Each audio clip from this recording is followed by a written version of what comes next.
कविवर माघ का जन्म राजस्थान की सुप्रसिद्ध नगरी भीनमाल के राजा वर्मलात के मंत्री सुप्रसिद्ध शाकद्वीपीय ब्राह्मण सुप्रभदेव के पुत्र कुमुद पंडित दत्तक की धर्मपत्नी ब्राह्मी के गर्भ से माघ की पूर्णिमा को हुआ। कहा जाता है इनके जन्म के समय कुंडली देखकर ज्योतिष ने कहा यह बालक उद्भट विद्वान अत्यंत विनीत दयालु दानी तथा वैभव संपन्न होगा, किंतु जीवन की अंतिम अवस्था में निर्धन हो जाएगा। यह बालक पूर्ण आयु प्राप्त करके अपने पैरों पर सुजन आते ही दिवंगत हो जाएगा। ज्योतिषी की भविष्यवाणी पर विश्वास करके पिता कुमुद पंडित दत्तक ने एक श्रेष्ठी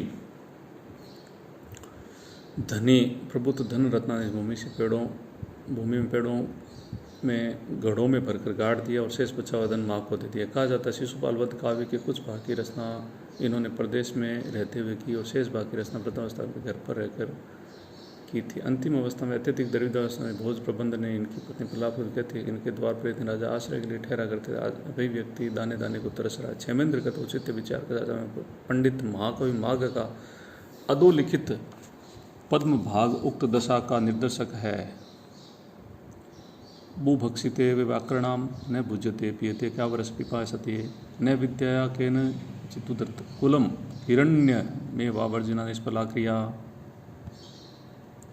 उक्त वक्तव्य से ऐसा प्रतीत होता है कि दरिद्रता से धैर्यहीन हो जाने के कारण अत्यंत कातरते माघ की यह उक्ति है। कविवर माघ 120 वर्ष की आयु प्राप्त करके 880 ईस्वी के आसपास दिवंगत साथ इनकी पत्नी भी सती होगी। इनके अंतिम क्रिया तक करने वाला व्यक्ति कोई नहीं था परिवार में। भोज प्रबंध चिंतामणि या प्रभाव चरित्र अनुसार माघ जीवन में दिवंगत हुए क्योंकि भोज ने माघ का दाह संस्कार पुत्रवत किया था। प्राप्त प्रमाणों के आधार पर माघ के जीवन की ही घटना ज्ञात होती है। इतना तो स्पष्ट है माघ का जन्म कुल प्रतिष्ठित धनाढ़ ब्राह्मण कुल में हुआ था। जीवन की सुख समग्र सामग्री इनके पास थी। पिता से इन्होंने शिक्षा प्राप्त की थी। पिता के समान ही दानी दयालु और उपकारी थे। इनका संबंध किसी भोज नाम के उपाधिधारी राजा विशेष से अवश्य था, किंतु धारा नरेश भोज से कदापि नहीं, क्योंकि धारा नरेश भोज का समय ईसा की 11वीं सदी 1010-50 ईस्वी में, इसलिए माघ धारा नरेश भोज के समसामयिक कदापि नहीं हो सकते। इतिहास देखने पर ज्ञात होता है भारत में कम से कम 2-3 भोज नामधारी राजा अवश्य थे। माघ के समय निर्धारण के अन्य प्रमाण भी मिलते जिनकी सहायता से उनका ध्यान 9वीं सदी में आनंदवर्धन 850 में अपने धन्यावलोक टू उद्योग में माघ के 2 पदों को उद्धृत किया। प्रथम पद है रम्मा इति प्राप्तवती पताका तथा द्वितीय है त्रासा कुल परिवर्तन परितो निकेतताम। इस प्रकार माघ निसंदेह आनंदवर्धन 850 ईस्वी के पूर्ववर्ती है। आनंदवर्धन द्वारा माघ के श्लोक उद्धृत किए जाने के कारण माघ आनंदवर्धन के पूर्ववर्ती तो ये हो सकते हैं या समकालीन भी हो सकते हैं, क्योंकि यशोलिप्सा के अनुसार माघ स्थिर रूप से किसी एक स्थान पर न रह पाए हों। उन्होंने निश्चित रूप से उत्तर भारत में कश्मीर तक का भ्रमण किया था। इनका प्रमाण काव्य के प्रथम सर्ग का नारद मुनि की जटाओं का वर्णन है। यहीं पर संभव है धन्यावलोक से उद्धृत श्लोकों को किसी काव्य गोष्ठी में आनंदवर्धन ने माघ के मुख से सुने हो और वे उत्तम होने के कारण आनंदवर्धन धन्यावलोक में उन्हें उदाहरण के रूप में प्रस्तुत किया हो। एक शिलालेख में भी माघ के समय निर्धारण सहायता मिलती है। राजा वर्मलात का शिलालेख वसंतगढ़ सिरोही राज्य में प्राप्त हुआ है। यह शिलालेख शक संवत 682 ईस्वी का। ये शक संवत 682 में 78 जब जोड़ दिए जाते तब ईस्वी सन ज्ञात होता है। इस प्रकार यह शिलालेख 760 ईस्वी का होना चाहिए। माघ ने 20वें सर्ग के अंत में कवि वंश वर्णन में लिखा है कि उनके पिता मह सुप्रभदेव ने आश्रयदाता राजा वर्मलात थे, अतः सुभद्रदेव का समय 760 ईस्वी के आसपास होना चाहिए। उनके पुत्र कवि माघ का शैशव काल सन 780 के आसपास है। यह तो निश्चित है माघ आनंदवर्धन के पश्चातवर्ती नहीं थे। इनकी इस स्थिति 8वीं और 9वीं शताब्दी के बीच होनी चाहिए। वस्तुतः कवि अपने समाज से प्रभावित कुशल कवि जिस अतीत में इतिव्रत को अपने काव्य का कथानक बनाता है, उसी अतीत की अन्य स्थितियां भी चित्रांकित करने का भरसक प्रयत्न करता है। किंतु सूक्ष्म क्षेपिका से देखा जाए तो जहाँ भी उनका वर्तमान समाज झांकता परिलक्षित हो, क्योंकि उसका अतीत या भविष्य से संबंध संपूर्ण कल्पनाओं का आधार वर्तमान ही रहता है। कवि की कल्पना वर्तमान की नींव पर अतीत तथा भविष्य के प्रसादों का निर्माण करती है। इसलिए माघ में अंकित रीतिबद्धता की बढ़ी हुई प्रवृत्ति तथा समाज का श्रृंगारिक वातावरण भी हमें माघ की उक्त तिथि से निश्चित करने में सहायक है। संक्षेप में माघ एक ऐसे युग की देन है जिसके प्रमुख लक्षण संग्रहता, साजबाज के कार्यों में अत्यधिक रुचि और चमत्कार तथा विदूषण की प्रवृत्ति भी है।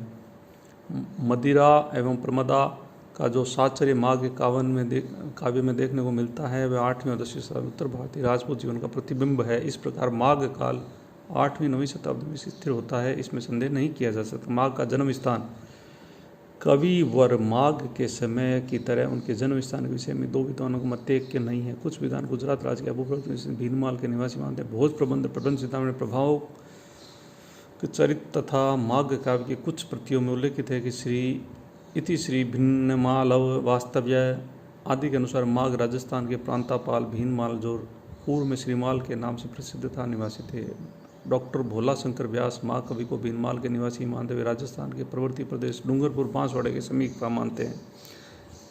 इसके विरुद्ध डॉक्टर मोहनलाल शर्मा डॉक्टर व्यास के विचारों को सहमत। उनके अनुसार माघ की जन्मभूमि प्राचीन गुजरात प्रांत के अंतर्गत भीनमाल ही है, जो आज राजस्थान के सिरोही जिले के निकट एक तहसील है।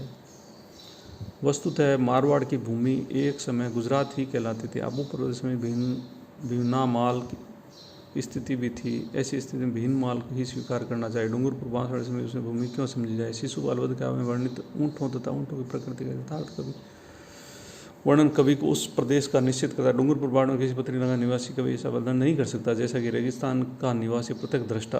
वस्तुतः ऊँट तो रेगिस्तान का जहाज कहलाता है और भीनमाल तो मारवाड़ में ही है, अतः ऊँटों का होना स्वाभाविक है। भीनमाल के निकट आबू पर्वत तथा वहीं की लूणी नदी भी प्रभावित होती है। कवि ने इसी का वर्णन रेवतक पर्वत के रूप में किया है। यहाँ की जड़ी बूटी रात्रि की चंद्रिका प्रकाशित पर्वत की शोभा को बढ़ाती है। इसके अतिरिक्त शिशुपाल वध के अधिकांश प्रति में उल्लेख है कि इति श्री भिन्नमाल वास्तव्य दत्तक सुनो मार्घा माघ को भीनमाल का निवासी घोषित करता है।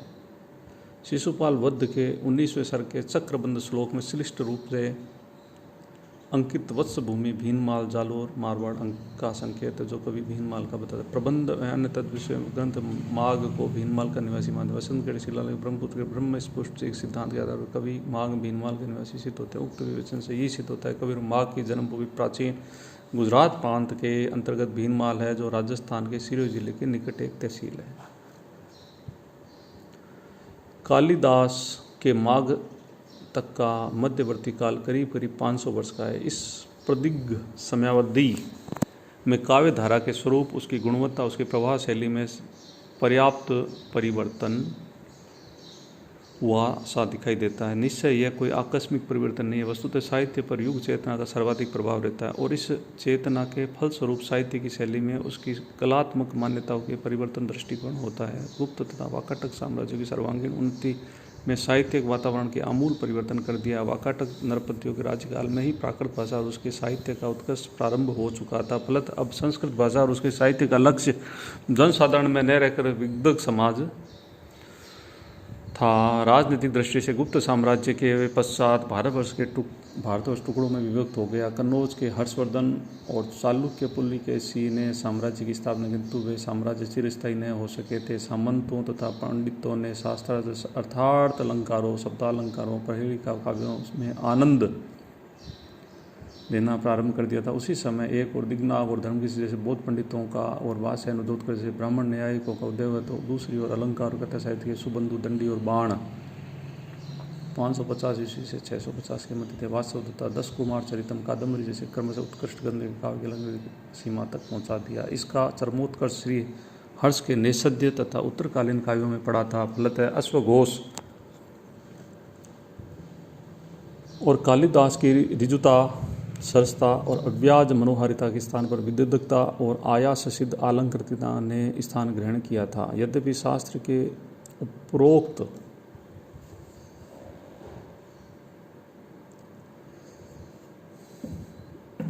काव्य के लिए व्यवहार ज्ञान के लिए लिखे जाते थे, अर्थात जीवन के लगभग समस्त आवश्यक पूर्ति के लिए काव्य लिखे जाते थे, पर अधिक बल कीर्ति यश पाने के लिए दिया जाता। बहुताजन्य थी। कवियों की कहकर प्रशंसा की गई कि ये उनका यश शरीर में जरा मरण का वह नहीं होता है। कीर्ति प्राप्त करने के लिए राजा और उसकी राज्यसभा प्रताप एक साधन थे।